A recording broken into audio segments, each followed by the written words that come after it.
Da Fresh Morning. Da Fresh Morning. Il est 8h passé exactement de 46 minutes, toujours en direct de Libreville au Da Fresh Morning. L'émission reste la même avec bien sûr une livraison des différentes interviews, réception également, bien sûr des différentes ou différents invités. Comme vous voulez, bien sûr, aujourd'hui c'est jeudi, on a notre, on va dire, notre partenaire officiel, c'est bien sûr l'Institut français, et on a reçu bien sûr Monsieur Charles la semaine dernière qui nous parlait d'un festival. Aujourd'hui on va recevoir Mao qui va nous présenter en même temps donc les différents invités par rapport à une pièce bien précise qui est prévue du côté de l'Institut français aujourd'hui. Bonjour Mao. Bonjour. Comment ça va? Ça va très bien, merci. Content d'être avec vous aujourd'hui. De même. Alors, vous n'êtes pas seul, vous êtes venu bien sûr accompagné de Pétrimon Jean, qui lui est metteur en scène. Il n'est pas seul également, il est accompagné bien sûr de Maria. Tout à fait. Alors, et si vous nous présentez bien sûr ces différents invités, l'objet bien sûr de leur visite aujourd'hui. Alors, Jean et Maria font partie de la compagnie Bacchus, qui est une compagnie française qui a à son actif et dans son répertoire pas mal de pièces d'inspiration classique, mais aussi plus contemporaine. Jean Pétrement est auteur, metteur en scène et également comédien, puisqu'il va jouer dans la pièce qui va être présentée dans le cadre du festival Coup de théâtre dont Charles vous a déjà parlé la semaine dernière. Oui, effectivement. Donc cette pièce s'appelle Proudhon modèle Courbet. Voilà, donc Jean va jouer dans cette pièce qu'il a lui-même écrite et mise en scène avec l'aide de Maria Vendola, qui est également parmi nous sur le plateau. Et Maria est également administratrice de la compagnie. Donc voilà, sans elle, pas de budget, pas de contrat, pas de financement, etc. Comme vous l'imaginez bien. Bonjour monsieur et dames. Bonjour, cher ami. Bonjour. On est content de vous recevoir ici à Urban FM et au Gabon en termes généraux. Mais nous, on est ravis. Bien sûr. Alors, Mao, on va revenir déjà sur l'événement de la semaine dernière, sur tout ce qui a été fait, exactement, un petit résumé en fait. D'accord. Alors, donc c'était pas la semaine dernière, hein, c'était cette semaine. Cette semaine, ouais. Ça a qui a été annoncé la semaine dernière. Ouais, ça a commencé lundi.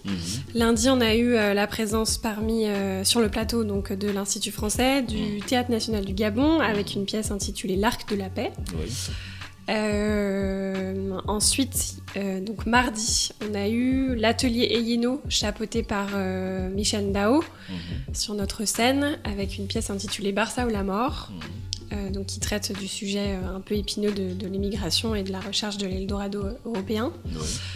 Hier soir, on a eu une autre pièce de la compagnie Bacchus, donc un monologue intitulé Le dernier jour d'un condamné. Qui est une pièce écrite à la base par Victor Hugo et qui a été adaptée et mise en scène par Jean Pétrement également.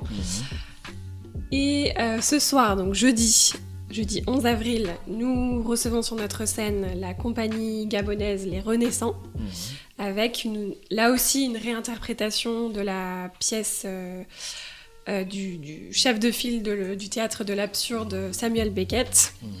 Non, je me suis trompée. C'est pas le théâtre de l'absurde.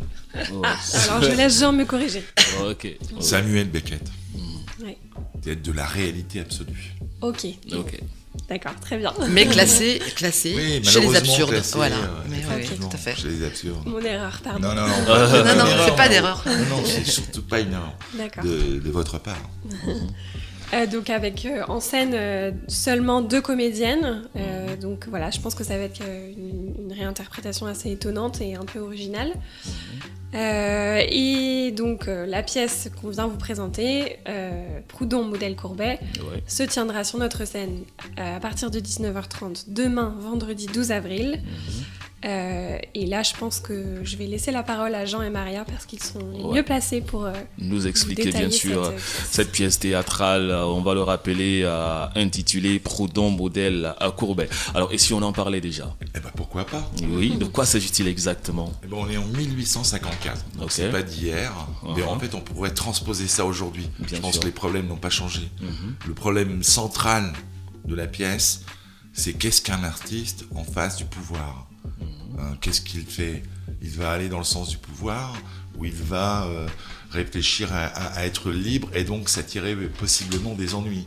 Le cas de Courbet en 1854, c'est un peintre qui, lors de l'exposition universelle qui aura lieu à Paris en 1855, veut devenir le plus grand peintre du monde. Il est un peu mégalo, mais voilà. Mais pour ce faire, il doit obéir aux forges codines de l'institution et se plier au désir de l'institution culturelle, et il ne le souhaite pas. Alors il demande à Proudhon, qui est un philosophe politique très connu de cette moitié du 19e, de lui écrire quelque chose pour l'aider à convaincre l'institution. Et Proudhon lui renvoie le questionnement: alors, tu veux être libre ? Si tu veux être libre, tu n'as pas besoin d'être reconnu par l'institution. Et puis si tu veux appartenir à l'institution, alors tu vas perdre ton âme. Ouais. C'est la question centrale. Ouais. Alors, quelle est l'idée directrice ? Qu'est-ce que vous voulez ressortir justement à travers cette pièce ? Est-ce qu'un artiste doit appartenir à l'institution ou est-ce qu'un artiste doit être libre ? Quelle est votre réponse ? Il doit être libre. Ok, c'est ce dont on aura bien sûr la possibilité de regarder demain, c'est vendredi bien sûr. L'entrée est fixée à combien ? L'entrée est fixée à 5 000 francs CFA, 4 000 pour les abonnés. 5 000 francs CFA, 4 000 pour les abonnés de l'Institut français. 5 000 francs et 4 000 francs pour les abonnés de l'Institut français. Comme d'habitude, c'est à partir de 19h. 19h30. 19h30. Alors, est-ce qu'il y a d'autres éléments que vous aimeriez bien sûr partager concernant cette pièce avec nous aujourd'hui ? D'autres personnages. Il y a mais d'autres voilà, personnages. Et puis on a envie de partager, on a envie de montrer ça. Je pense que c'est un sujet d'actualité au Gabon, oui, comme sûr, en Europe, comme aux États-Unis. Et partout. sur tous les plans en même temps. C'est pas uniquement sur le plan artistique, en restant coincé sur, par exemple, les artistes peintres. Je ne me serais pas permis. Mais bien sûr. Et donc moi je reste sur cette notion-là, mais évidemment on peut la transposer tous les sujets. Bien évidemment. Dans le spectacle, il y a deux autres personnages, un personnage féminin, bien sûr, qui en tant que femme également pose le problème de la relation homme-femme. Donc c'est une autre entrée, puisque les artistes les artistes du 19e sont un peu misogynes. Ça n'a pas beaucoup changé, quand on regarde. Bien sûr. Et donc à ce moment-là, elle va s'affronter à eux, à ces deux personnalités très fortes. Donc il y a tout un propos sur le rapport homme-femme, justement aussi par rapport à l'art, etc. Et puis il y a un quatrième personnage qui s'appelle Jojo le braconnier, Georges le braconnier, qui est un homme du peuple. Ouais. Et comment un philosophe, comment un artiste s'adresse à un homme du peuple ? C'est l'ami de Courbet, mais c'est l'ami de Beuvry de Courbet. C'est-à-dire, ils vont dans les tavernes ensemble, boire beaucoup, mais est-ce qu'ils partent de l'art ? Et là, la confrontation, elle va être terrible, puisque le langage, la langue de Proudhon, un peu intellectuelle, ne parle pas à l'homme du peuple. Donc c'est toutes ces croisements, ces questionnements qu'il y a aussi dans la pièce qui sont très contemporains. Alors justement, quand on vous écoute, on se rend compte qu'il y a vraiment beaucoup de questionnements dans vos différentes scènes. Y a-t-il à chaque fois des éléments de réponse à ces différents questionnements ? Très bonne question. C'est la question. En fait, je laisse chacun le doit répondre selon sa sensibilité. Je n'ai pas de morale, je n'ai pas de diktat à donner au spectateur. Bien sûr, il y a quelques pistes, mais en réalité, ce qui m'intéresse, c'est que le spectateur fasse son propre cheminement. Oui, effectivement, et chacun peut prendre la chose justement selon ses aspirations en même temps. Alors tout à l'heure, vous répondiez bien sûr à la question quand je vous disais quelle est votre réponse à cette question qui a été posée préalablement par rapport à la première pièce, et vous disiez non, je pense bien, mais sauf que vous ne l'avez pas justifié. Pourquoi en fait ? Pourquoi j'ai écrit cette pièce ? Non, pourquoi vous avez dit non, l'artiste n'a pas le droit de perdre par exemple sa liberté ? Parce que à ce moment-là, il n'est plus un artiste, il est un fonctionnaire. Ok. Et il y a eu beaucoup dans toute l'histoire, c'est très complexe, mais c'est aussi le sens de la pièce. On peut être très libre, mais en même temps, parfois, on fait des compromis. Et jusqu'où on va dans le compromis ? C'est le paradoxe. C'est-à-dire que, bien sûr, une œuvre, un peintre, il a besoin de vendre ses tableaux pour continuer. Certains l'ont fait, Courbet a énormément vendu de son temps, et quelques années plus tard, on connaît un autre artiste qui était immense, qui s'appelait Van Gogh, et qui lui n'a rien vendu, qui vend beaucoup aujourd'hui aux grands, puisque aujourd'hui acheter un Van Gogh, Courbet c'est très cher aussi, mais à l'époque Courbet avait vendu. Mais comment on vend son âme? Est-ce que si on vend son âme avec? Peut-être pas. Peut-être oui, ça dépend. Chaque artiste est libre de répondre à ça. Est-ce que quand je vends à l'Institut français au Gabon, est-ce que je vends mon âme? Je ne sais pas. Quand on vous écoute, on sent vraiment que vous êtes très passionné par ce que vous faites. Mais quel est l'objectif visé par l'homme à travers ces différentes pièces théâtrales? Merci. Très bonne question. Moi, en fait, ce qui m'intéresse, c'est de transmettre.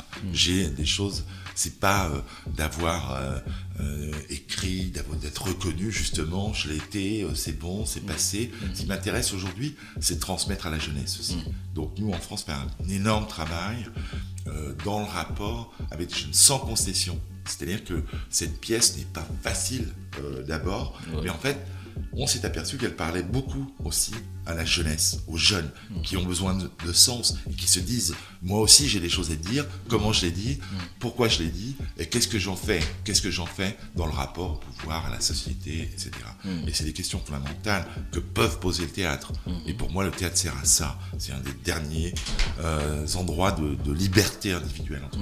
Est-ce que cela signifie que vous êtes très en contact avec ces jeunes justement qui ont forcément des questions et qui peut-être en regardant ces différentes pièces ne se retrouvent pas facilement? Tout à fait. Et c'est toute la complexité.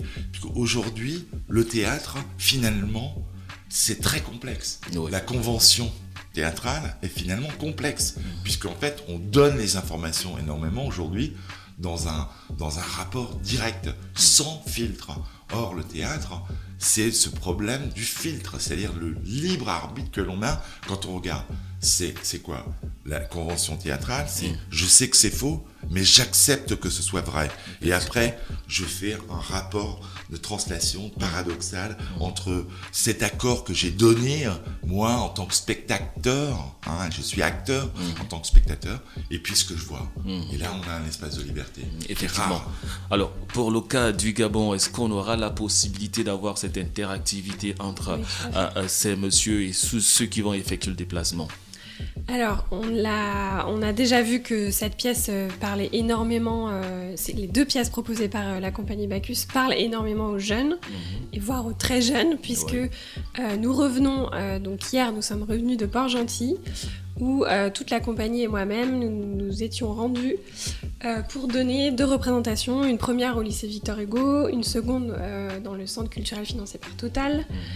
Et suite aux 2 représentations, on a eu des échanges avec le public, avec les jeunes, avec les élèves qui allaient de la 6e jusqu'à la terminale et qui ont tous montré un vrai intérêt pour la pièce. Et on a bien vu qu'ils avaient vraiment compris ce qui se jouait sous leurs yeux et les enjeux évoqués par chaque pièce. Et on a vraiment on a fait un petit bilan ensuite entre nous et on s'est dit que on avait été ravis et vraiment agréablement surpris de voir que les jeunes se mobilisaient pour poser des questions très pertinentes les unes après les autres. Donc évidemment, on va permettre cet échange encore à nouveau à l'Institut français demain, comme ça a été le cas hier soir.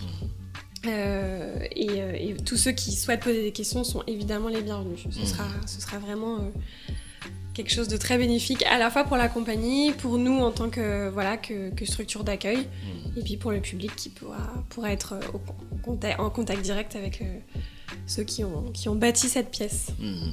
Ok, merci monsieur. Est-ce qu'il y a d'autres informations à nous donner encore concernant bien sûr Alors moi une petite chose. Ouais. Je voulais juste dire au public que donc le spectacle commence à 19h30, mais que notre IF Café est ouvert toute l'après-midi jusque tard le soir. Donc si vous voulez prendre une petite boisson avant ou après le spectacle, un petit encas, une petite collation, c'est possible et vous êtes les bienvenus. Voilà. Merci, c'était bien sûr Mao de l'Institut français. Votre mot de la fin en même temps. Écoutez, moi ce qui m'a surpris, qui continue à me surprendre, c'est la passion que peuvent avoir et l'intérêt que peuvent avoir tous ces jeunes Gabonais pour le théâtre. Je me suis promené comme ça à Port-Gentil et énormément de jeunes qui avaient vu les pièces venaient m'accoster. On a discuté de théâtre et on n'a pas discuté d'autre chose.